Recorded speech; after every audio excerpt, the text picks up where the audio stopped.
Hey, good evening. Let's talk family. And tonight, Wednesday night, what we are going to try to attempt to do is the first Wednesday of every month.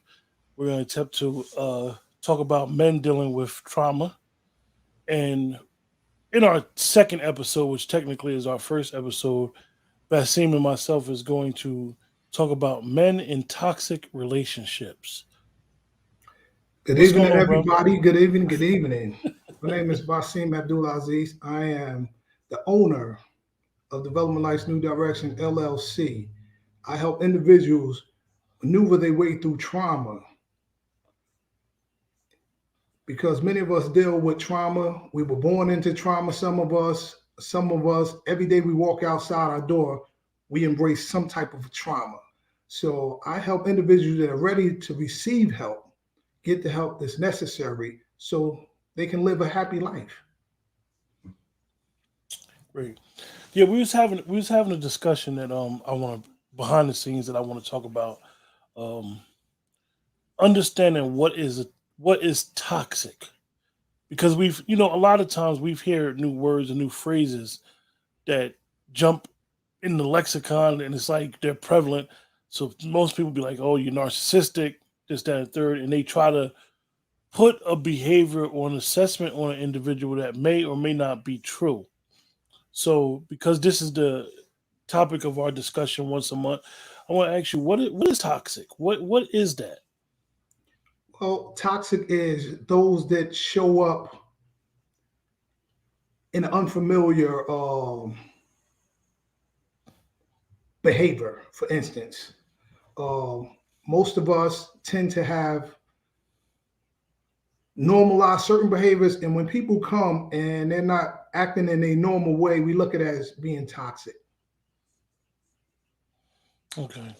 Yeah, because I always wondered, like, people try to say, "Oh, that's toxic," and according to some people's understanding, it might be a level of normalcy where they may be like, "Oh, this is normal behavior," and you'd be like, "I never been around this. I'm in a toxic situation. Let me remove myself," and they may not see. You may see yourself in a toxic situation, but they may not feel like the situation is toxic for you. So I Well, always, a lot of time we use the word toxic when some of us have growth. As we grow and mature to different levels, things that we may have been involved in early in our life, we tend to remove ourselves from that situation because that no longer fits us. So we look at it as being toxic. So we tend to try to stay away from situations such as that because it hinders our growth. okay, okay. Well, I got some questions for you, man, this week, and hopefully we can go over these questions and really be able to give ourselves a better understanding, as well as everybody in the chat a better understanding. What is a toxic relationship? Well, toxic relationship can be physical or it can be mental, abusive. It depends upon who's receiving it because we all have a certain level of what we're willing to tolerate and what we're willing not to tolerate with. And anytime that you're doing something to us that's not enjoyable to us, it can become a toxic relationship. Well, one of the things that with your program that you run is you assist people that's ready to work on their issues. Absolutely. Um, I have a 12-step program that I utilize with my business, and I also have a six-step program that I utilize, depending on your budget. Uh, I help individuals to conquer their fears because a lot of times it's fear. Fear would hold us back. A lot okay, of times we sit and we ponder and we want to do something and we won't do it because of the fear, because we don't know what's on the other side. And the only way to learn what's on the other side, you have to take the step to the other side to find out what's over there. how does one identify they're in a toxic relationship? Well, usually a toxic relationship presents itself when things start to become not as normal. One, that's one sign.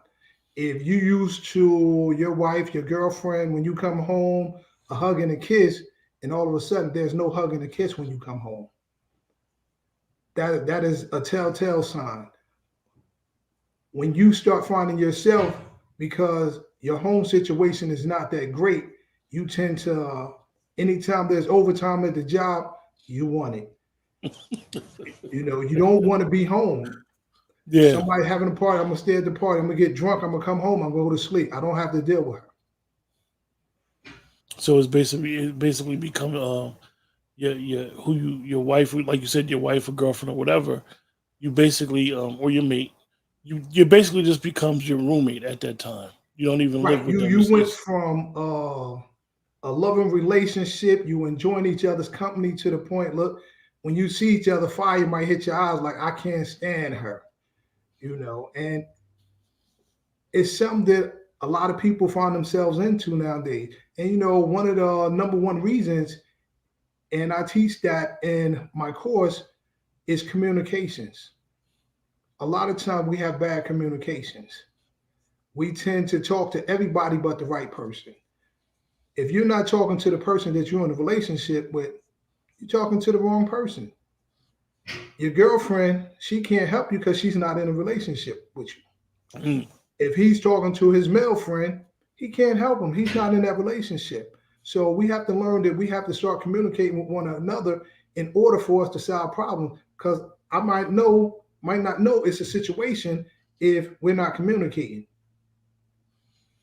I mean, is it? Do you think this is any correlation between manhood and toxicity? No, no. Because it affects male and female. It's not just a man thing and it's not just a woman thing. It affects both. It depends on where you at in your relationship. I find a lot of times now with males, especially males maybe coming home from prison, or they just don't seem to have it together for us the job market, and she's so far advanced, he might find himself in a toxic relationship because eventually good sex might wear out. You know, when he come home, he's strong, back strong, is new. But when the bills start rolling in, the bills is not new, and you got a whole new mouth to feed. So then So, it becomes a situation where it's it could become financial abuse, emotional abuse, before it even begins physical or even let's just take the I'll just take the toxicity. It could be emotionally toxic, uh, verbally toxic, as well verbally, as and sometimes it can become physical, depending yeah. on the individual. Sometimes we have some people live a fairy tale life, and in a fairy tale life, if you're not fitting into the equation, that relationship will soon become toxic because mentally they have it mapped out from A to Z how the relationship is supposed to go. I find that interesting with when being in different groups, and you always hear people talk about relationships. I always try to look at it from an objective position that you find that people always say, "Oh, I didn't know him or I didn't know her. I only knew their representative." And I find it interesting that they always, a lot of times, people, for lack of accountability, they blame the representative instead of the choices that they make or the decisions that they make, and focus on the other person and not focus on themselves. Well, I find a lot of time when people find themselves in these relationships, they never got to know each other. It was head over heels, we in love. And once you bring in the physical part of the relationship, you're not going backwards to figure out what's your favorite candy, what's your favorite color. We passed that already. You have to take that time. That's why it was so important. And we might laugh at our elders. They courted for a while before the relationship became physical. They had an opportunity to get to know one another. And nowadays, it's just like, It's let's no just vetting shake hands and go for process. It's no vetting process, and then you'd be like, you wind up marrying or being in a relationship with.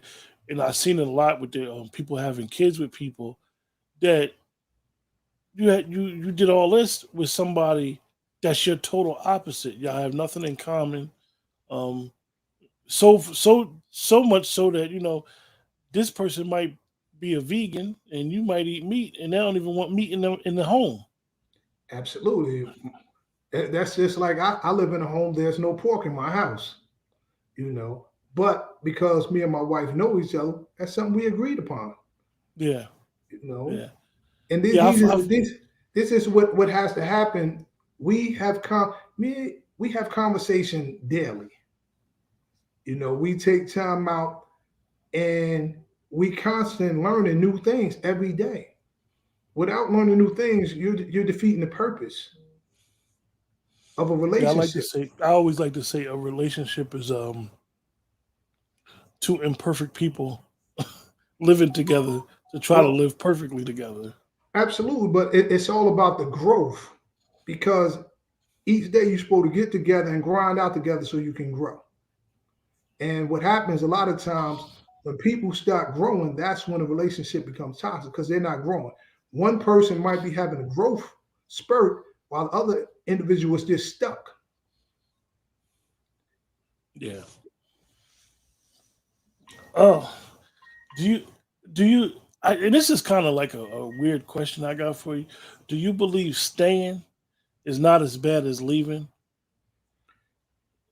It depends on the situation, but staying can be harmful and hurtful. You know, if you staying for the wrong reasons, because it creates resentment.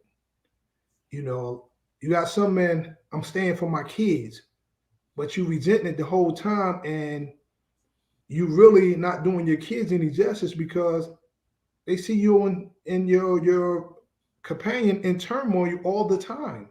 Mm, So how you really hurting your kids? What you're doing is you're teaching them something negative from the door. So when they grow up, this is their limited belief of what a relationship is. yeah, yeah, yeah. I find that to be interesting because you always hear people say they're not happy, they're not this, but they're gonna stay because of the kids, and it's like, you really gonna stay because of the kids, and to each his own with that. But it's just fine. I just find it interesting that a person will, suppress their happiness for some other stuff. I mean, there are plenty of people that do it, but here it is. You're talking 18 years plus, depending on how many children you have, that you're willing to stay in a relationship that you ain't happy. So when Do you you're not think? happy, you creating drama yourself because you're not happy. Do you think that a person's definition of manhood is a hindrance for them staying? Like, man, Basim, I gotta stay, man. Like, this is what men do. Men take care of their families. Men stick and stay. And then she may. I'm just giving an example. She may be one of the type of females be like, "Oh, you ain't nothing but a F. You soft. You giving up on us." But he may be at that crossroads, like, he gotta go. Each situation wants something different. It might be a situation where he might be in the process of being physical with her, putting his hands on her, being very violent. So he know where it's headed for. So he's doing the best thing for both of them, and he's leaving that situation. Do you ever think it's ego over manhood? A lot of times it is. You know, our ego will put us in some positions, and we have to talk ourselves off the roof. You know, no man really wants to be seen as a weak man, especially among his peers. You know, and he don't want his woman talking down to him at the same time. That creates a whole nother problem. Yeah, most people try not to admit it, but I don't think that women sometimes realize how fragile a man's ego. Definitely, if he loves her, and that's the love of his life, how fragile his ego is towards her, and how quick that she attacked. Like, for example, he may be in a situation where he, like you used a perfect example of the financial thing. Brother be out of pocket, can't find a job, going from job to job. She's well established in her career, and she may not realize it, but she uses her accomplishments as a way of putting him down. Oh, And that's he got definitely ego. He's used to being the man. right. That's definitely, in most cases, that's a deal breaker. He's not going to be able to sustain that. His ego will not allow him to sustain that, and he's going to lash out physically with her, or they will both become very verbally abusive to one another. And somebody would have to be removed from that relationship. Yeah, and it's that in that scenario, which is crazy, you actually see that a lot where those roles are, as we would say, the roles have reversed over the period of time in our society, and a lot of women are the primary, not the primary breadwinner, but just say they're making more money than their counterparts in some instances, and sometimes we use situations as a weapon, which is weird. We use situations as a weapon against our mate. Well, it works both ways because men can be very vindictive as well. And Hmm. you have some men that aren't necessarily men, they're males. They don't want to grow up and actually take on the responsibility of what it is to be a man. So a lot of times they get called out and they can't take it when they get called out. That goes back to that toxic thing that they created, and they don't understand you created this. You created that to talk to you in a manner that she talked to you because you didn't show up as a man. She thought she had a man and you showed up as a boy. You emotional midget, as I like to say. That's a good one. Yeah, because for me, I've been in situations where I found myself like reacting, and you'd be like, "What the heck I do that for? What do that for?" And then when you start to mature and you start to realize and you start to look at stuff as a learning experience, most people that knew me prior to certain things happening, they may say like I'm detached, and I'll be like, I'm not detached. I'm just not gonna uh, base any decision off of emotion. I'm gonna think. I'm gonna think it out, and I'm gonna think things through. And it's an amazing battle that you go uh, you fighting that fight within yourself. Like, Well, that's one of the things, through my course, I teach self love. And we have to start embracing ourselves, loving ourselves, most of all, understanding ourselves. Nobody can understand you like you can. And in the process, it's a lot of work. We have to start pulling back some layers because sometimes it may be a little boy still in there that somebody told him he would never amount to being anything. And we have hmm, to let him know it's okay and give him permission to leave. So growth is very important. Getting to know yourself is tops. Because if you don't know yourself, how do you expect somebody else to know what you like and what you don't like? Because you don't know. you think that and I know this ain't a relationship show, but we're talking about men staying in toxic relationships. So I guess it would be considered that for a man that's in the quote unquote looking for a mate. You think he should reveal who he is emotionally to a potential suitor? Because he may be guarded and be like, I don't want to later pull the layers back and tell her everything. Not that I'm trying to be dishonest, but I I don't know if she'll be able to handle the stuff that I've been through. Well, I believe honesty is the best policy, because the longer you prolong it, she becomes attached to who she think you are. So I feel like you should go ahead and let her know exactly who you are, opposed to stringing her along and then dropping a bomb on her. Now you put her in a position like, do I want to deal with this or do I not want to deal with this? Hmm. Okay. So I agree with you. I definitely agree with you on that. A lot of times what happens, like I said, that representative or person feel like that representative just stepped off, be like, oh, this the real you. Had I known, I wouldn't have put myself in this situation. How does one, because I know that we don't want to be the get off my lawn type of guys, but in some instances we need to bring it back to how it used to be. Um, with the vetting process and understanding that I'm coming from a toxic environment in my past. You may have that toxic environment in your past. So now we need to really have these conversations and talk. What would be when somebody comes to you, Basim, and they're honest with you and they pull back all the layers and they start getting really emotional with you. What is your advice to tell them to do if they're just living in a bunch of toxicity? Well, the biggest thing is you have to pull back all the layers because the layers are part of your past. And you can't live in your today as long as you're living in your yesterday.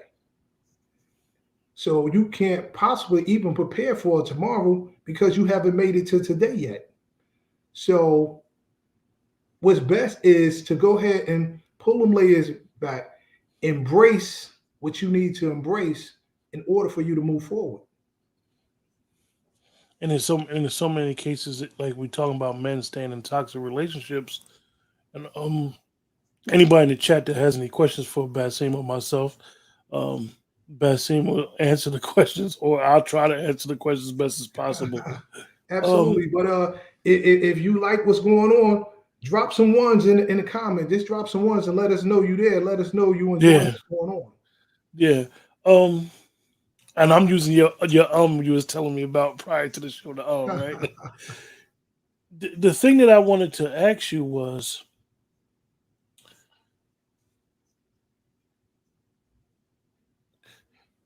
you trying to give them direction. They working the 60 hours a week trying to get all overtime. And they like, Basim, I can't communicate with her. We don't have no communication. The minute I bring up anything, if I tell her it's too much salt in the gravy, uh, if I say anything, uh, it leads to an argument and it's a blow up. What would be your advice to do? Like, what Well, would well, be? well, well. First of all, is for him to make his decision. I don't make any decisions. Only thing I do is work with you so you can go to your greater self and you can pull back the layers. And through various questions and things of that nature, you will figure out things that you want to do. I'm not going to lead you one way or other because you have to be your own leader. You have to make a decision. Hmm. I'm just coaching you through it because you already know what you want to do and what you don't want to do. I'm just trying to help you create that better you. Yeah, because you see that people be like, I'm staying. I'm gonna just stay in this situation, like we said before with the kids. Oh, she's under my medical insurance with the job. I got the better medical insurance, and then they don't really want to step out on their mate, but they'd rather stick and be unhappy. Well, in a lot of cases, men do step out, but at the same token, women step out. Opposed to both of you being unhappy, communicating that you unhappy, finding out if there's anything we can do to rekindle some of that light that we once shared, they tend to drift off and go on their own separate ways. That's where I go back to my lead statement talking about communication. And that's one of the first modules that I teach in my course is communications. Or do little semi. I call them. You said overtime and doing all other things. I call projects to avoid the conversation. A They, lot of you people know, do it. you know. You The you guy you may. have you have individuals that may pull a car up and sit in front of their house for hours because they don't want to go in home because they know when I get in the home it's going to be an argument, which is very unhealthy. And if you're going to continue that situation, you need to really sit down and figure out whether it's time for you to move into your own spot. Mm. So, Basim, do you got any other factors on why a person would stay? Well, there's many reasons. Like I said, sometimes low self-esteem will keep you somewhere because you don't believe in yourself. You believe she might tell you nobody else wants you but me. And maybe you're an overweight guy, or maybe you're not the most handsomest guy. It can be a various of things that keep you in that position, but it's all limited beliefs. It's not the truth. It's You definitely guys not. in the chat, you got to realize a phrase that Basim is saying. Limited, limited is not limited belief is not the truth. Explain to them in the chat what you mean by limited belief and it not being the truth. Well, a lot of things are based on with our family, our environments, our communities. We grow up on these things, believing these things to be relatively the truth. That's just like someone from a racist environment. They grew up racist, so they believe maybe black people, all black people is bad. Is that the truth? Absolutely, that's not the truth. Crystal said people stay because of fear or starting over. Absolutely. Yeah, I don't establish this with this person. You know, if I leave, we got to figure out the splitting it down the middle or how it's going to be split. So I just stay and just it is what it is. And a lot of people, like I said, they stay around until it becomes a problem and you reading it on the news, he snapped. So before it get to that point, let it go. Which anybody in the chat, we have a number under the bottom of the screen on the scroll. It's the 1-800-273-8255 hotline. That is actually the suicide hotline. And, you don't have to be at the point of committing suicide to call that hotline. That hotline is there to listen to what you may or may not be going through, and somebody to just talk to.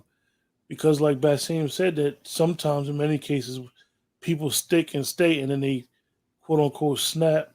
We see that suicides is up, definitely in black males. The numbers are skyrocketing up with black males committing suicide, committing a murder suicide where they killed the family and themselves. So we want to prevent these type of things from happening and dealing people dealing with life and making that choice.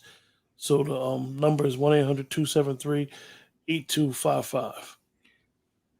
I definitely hope people will really utilize that number to help themselves because it seems like as we move forward and with generation after generation, especially our men are becoming more emotional. You know, a lot of them being raised by women, they taking on some of the characteristics of women, so they're definitely more in touch with the feminine side, and they're willing to hurt you and hurt themselves. You know, Bessie, I have a question there, but I want to ask you the question in reference to you what you just said, and I'm a man, and I know what you mean exactly what you just said. But I think that when men say that about other men or our younger men, a lot of our single parent mothers get offended because it's it's interpreted as we're attacking these beautiful women from Well, being well, able well. to raise It's a not. son? It's definitely not an attack on women. I was raised by a single mother myself. What it is with lack of manhood, you don't know how to be a man. She do the best she can do, but she cannot teach you to be a man because she don't know how to be a man. So she be the best mother that she can be. And I take my hat off to all the single women because a lot of them do a great job to be by themselves. I'm a I had met in my life. I used to always say that I didn't have a father around, but that wasn't true. It just wasn't the ideal situation that I wanted. But I definitely had male figures in my life, and I had a grandfather who was my hero. So I asked that question because a lot of times when you say that, or not just you say it, or when people say it, people, a lot of our sisters, they get offended and be like, "Oh, I'm doing the best I can." No, no, we're not. We're not talking about y'all not being able to do the best you can and what y'all do, because it's incredible for anybody to be a single parent. That we No, weren't created to like be I single said, parents.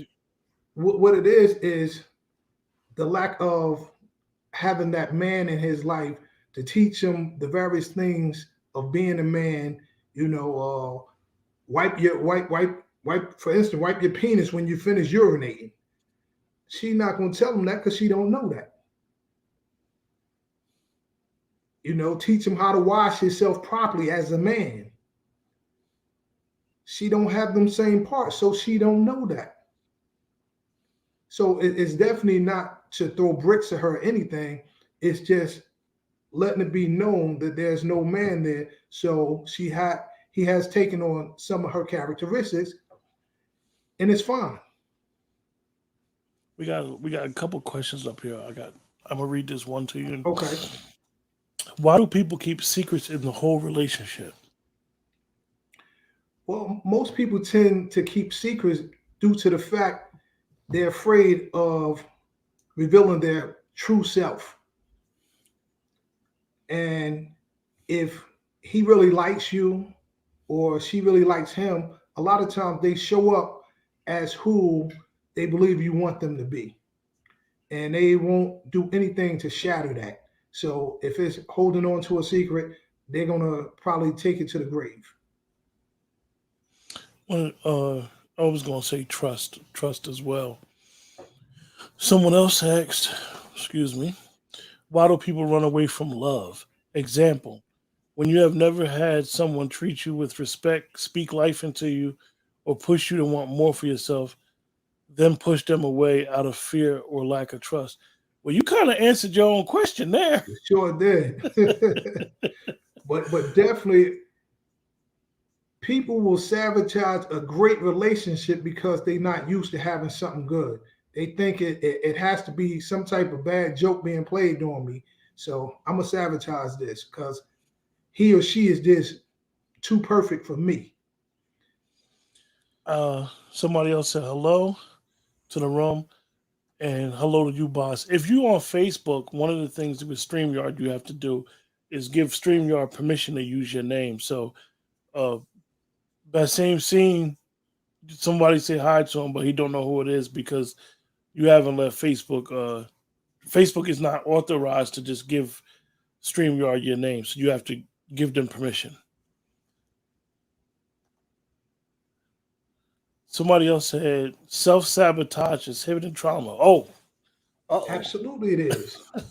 That's part of not peeling back them layers, holding on to that deep secrets trauma that you don't want to expose, and oh. you will sabotage because you running around with a bag of issues on your back, and it becomes heavy, and you don't know how to take some of that baggage off. That relationship gonna be gone. Mm.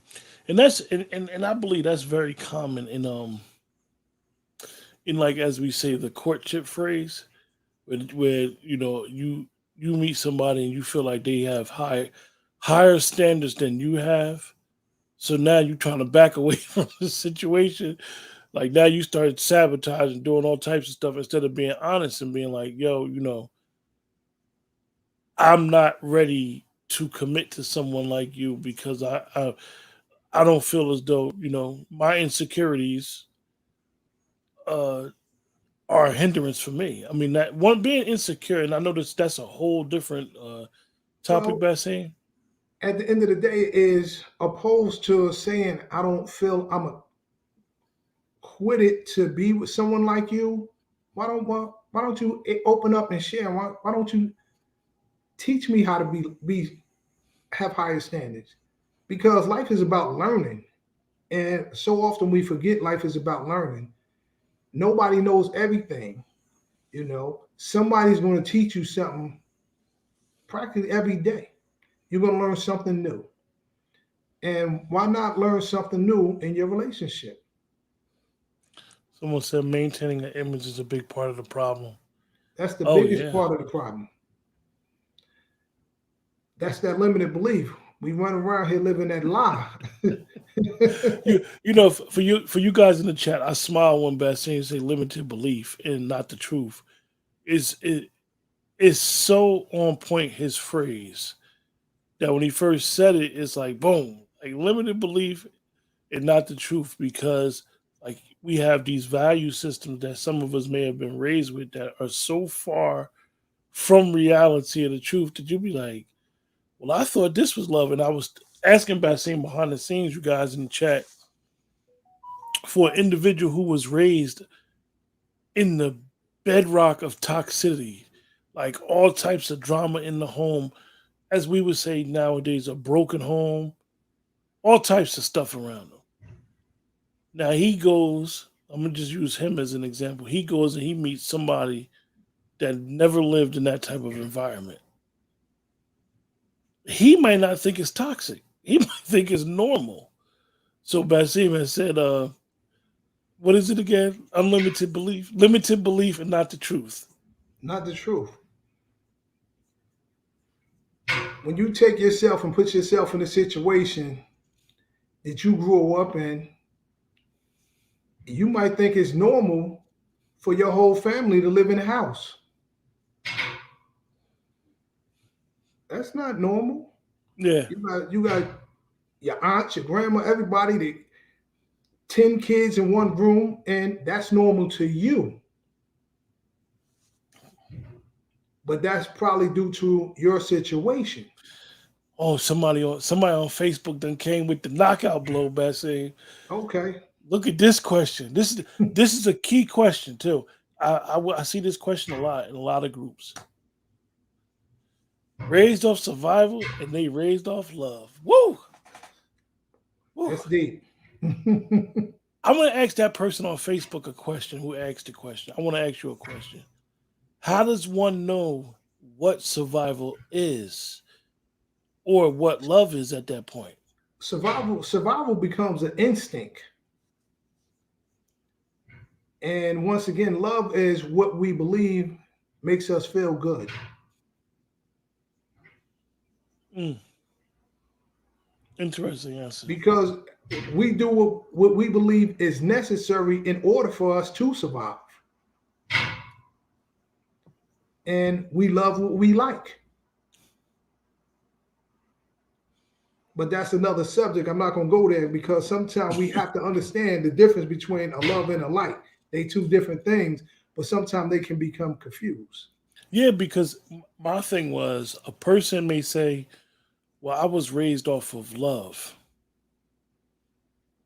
Um, for example, a person may be like, "I had two parents in the home. I was raised off of love," not knowing the mother was probably stepping out. Just using this example, you guys. Mhm. The father probably had another family across town. He was probably beating on his mother. He never seen it. He or she never seen it. The father was probably beating on the mother. They paid bills. The kid got everything they wanted. So it appeared that it was It was raised. normal.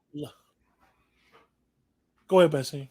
It appeared to be a normal household, but it was very Hmm. dysfunctional. Hmm. So their interpretation may be like, I was raised off of love, but as they got older, and they may have found out these secrets, and their parents may have told them. The mother be like, "Look, baby, we just tried to give you the best we can, but we both was living in hell. We didn't want to be together. It was over, but we stayed together because of you. Not to try to throw the guilt on the child, but to But show like, that's exactly what happens in that case. You just threw the guilt on the child, like mm-hmm, that made the child the burden of the relationship. mm. So So now, how do you think that child is going to move forward in their adulthood when it they're comes to gonna have major trust relationships? issues. Absolutely. They go, they're gonna have major trust issues. They ain't gonna believe nothing they see, even if they in it. They're gonna have trust issues. I hold up 1 second, you guys. I think people confuse insecurity with identity crisis. When you don't know who you are, it leaves you vulnerable to opinions of others. Absolutely. That's Yeah, why for a lot of people, other people's opinions matter to them. Every I believe that a lot of people want to be considered a good person by their peers. So their opinion could really bother them instead to the point where they don't even know if they're coming or going. that's why it's always a great idea to do some interframe work so you can get to know yourself. You have to peel back the layers and start turning on your interior lights because the creator created everything that you're going to need. He put it inside of you. And for so long, many of us always looking outside of ourselves to be completed, to be happy. And that's a myth in itself because what's for you is for you and what's for me is for me. But in the process, I have to learn my true self in order to know what's for me. Yeah. When we as adults realize that we don't know everything, then we can start to accept and learn healthier ways of coping with our own issues. If we are not properly dealing with our own issues, we cannot properly manage healthy interactions with anything else. Very Oh, true. yeah. Very Very true. true. This, I like this one. What is normal? What is weird? I feel like I feel like what people consider weird is my normal, and their normal is my weird. Well, There's nothing wrong with that. it's If that's what you embrace for yourself, that's great. yeah, and like Basim said, as long as you can function, because we're created, and this is Basim may want to expound on what I'm about to say a little more when I bring it up. One thing that the pandemic did, and even with social media has done, I personally believe it has made us a little antisocial because we were created to be social beings. We were created to mingle with each other. And as long as you, in your weirdness to this person, as long as you in your weirdness can function around other people, who cares? They're normal and you're weird because you don't want to call them weird and you normal. So you'll call yourself weird and them normal. Like I said, as long as you function and you could do what you need to do for you and your family, um, it's okay. I mean, I live a very me personally, I live a very, some may say a boring life, but it's comfortable for me and I'm happy with what I do. Some people may not be able to do that. And I can concur that, for myself, I'm basically an introvert.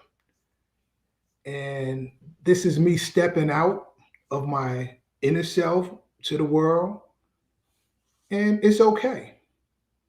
It's okay to show up and show a different side of you.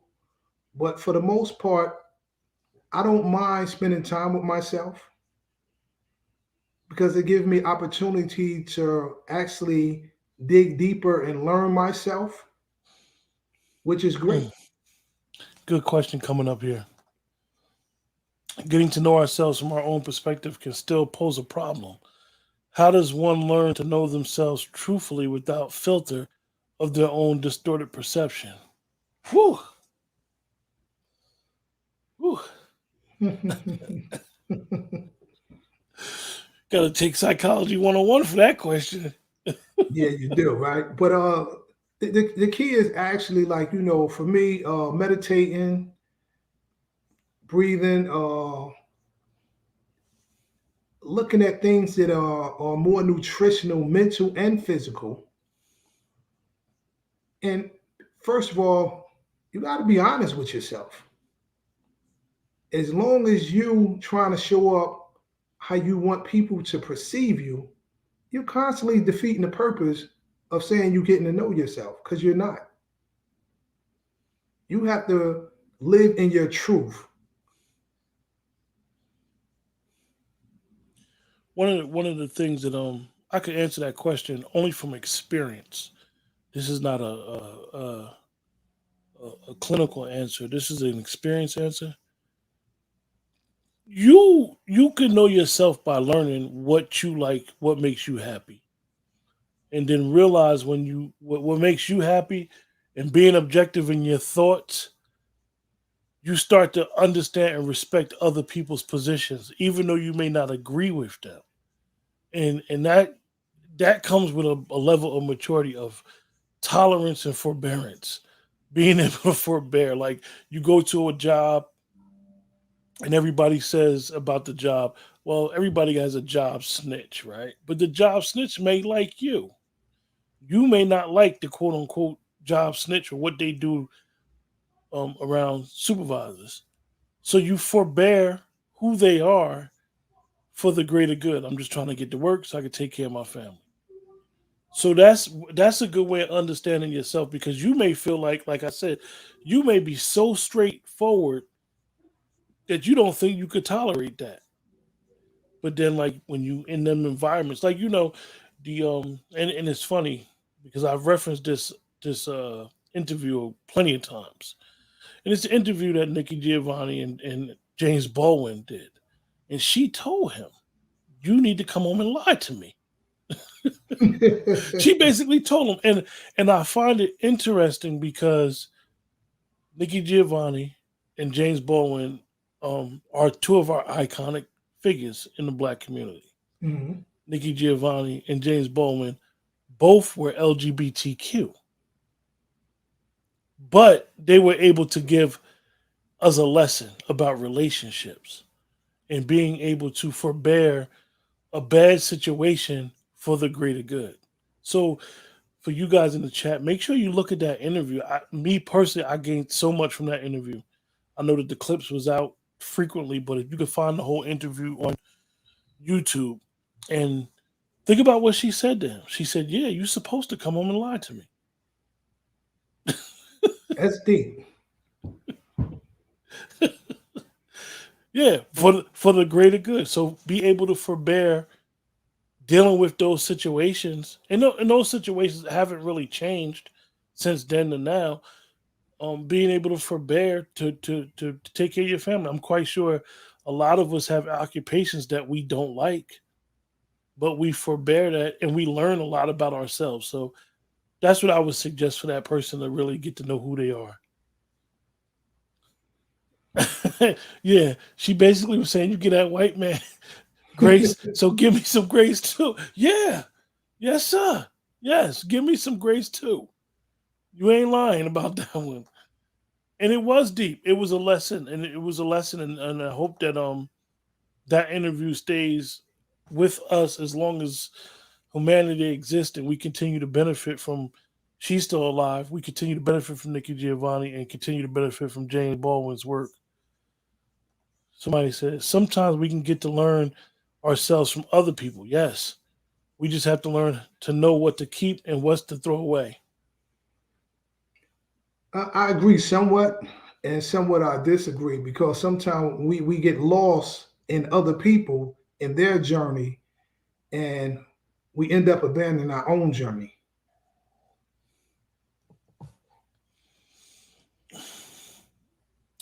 And know that your journey, once you come through that fire or test, that Basim knows. He knows what I'm about to say. Once you go through all that test, all that drama, you appreciate the journey when you get to the other side. Absolutely. You'll be like, That's what wow, makes you your own unique self. You have to go through something in order to want something, want to be something. That's what it's all about. That them tests, them ain't nothing but learning experiences. yes. So you guys in the chat, if you got any more questions for Basim, he's here. I'm here. You know, this is our second episode of Men Dealing with Trauma, and the topic is on the screen. It says men in toxic relationships. So we kind of went, we didn't go too far off topic. We stayed on topic as much as possible, and I hope that this conversation can not only benefit us but benefit someone out there and be a vehicle to change and look at themselves and be like, you know what, this is what I need to do. Like Basim said, nobody's going to tell you what to do because you have the answer. You just got to figure out what you're going to do because you already know what it is. Well, most people do have the answers, but sometimes, like we all need to be coached.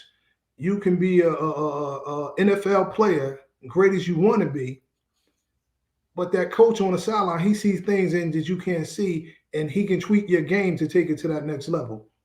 And that's what I offer individuals. I help individuals take their life to another level. You have to be willing to participate. You have to trust the process. The process is there for you. So anybody that's on, you can reach me at Wasim Abdulaziz on Facebook, Instagram. Leave me a message in my box. If you want to continue this conversation, you want to set up a 15-minute introduction session to get to know each other better so we can maybe potentially do some work together, absolutely. And like Basim said, you know, he's available for anyone. If you have any questions, like you look definitely link up with Basim as well as you can link up with myself. We're gonna try to do, like I said, we're gonna try to do this. We're gonna try to do this once a month. And basically we're here, and we're it's not about Basim or myself. It's about us men as a collective, not just men, but we want to focus on men because we're men, and we both believe that men need to take their rightful place as leaders. Not that women can't lead, but men need to lead by example and be able to talk about some of the traumas that they have faced in the past and how they got through. Someone said healing is a lot of work. You definitely is. You have to be willing to put the work in. If you broke and been broken for a long time, you got to be willing to put that work in. Got a question for you, Basim. Ready to go. Who decides whose perception is flawed or whose perception is right away? When speaking with each other, you may take what they're saying completely out of context. Communication and comprehension is important for all relationships. I said that at the beginning of the show. I said that in the middle of the show. Communication.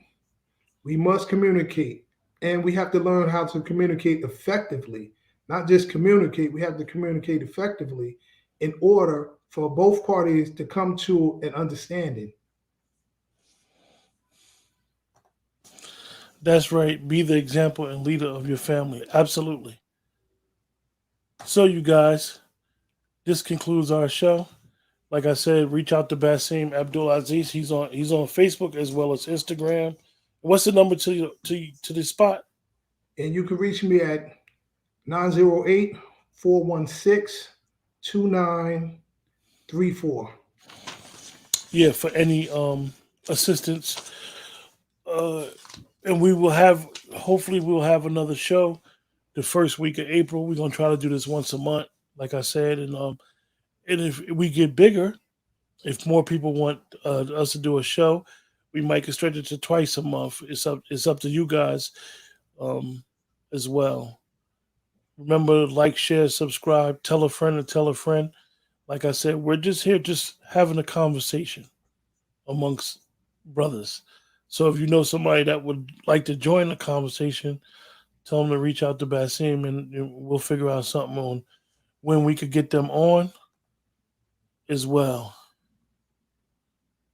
Somebody said, What does that mean? Is the number question that should be asked?